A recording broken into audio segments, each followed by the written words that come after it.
The Moland House in the 1990s was an absolute mess. And by 1986, it was abandoned.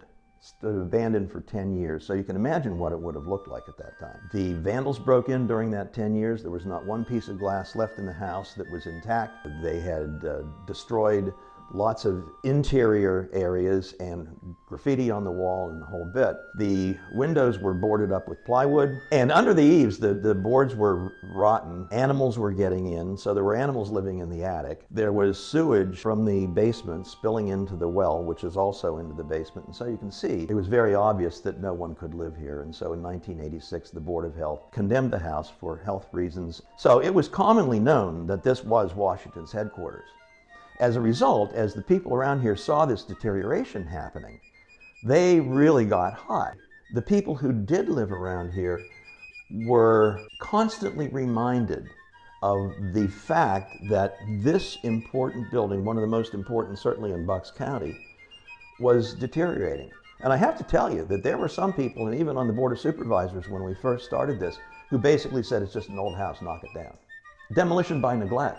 As a matter of fact, we got a petition with hundreds of signatures on it to actually put the question on the ballot to save this house and to apply for money in order to be able to do that. It went onto the ballot and it passed.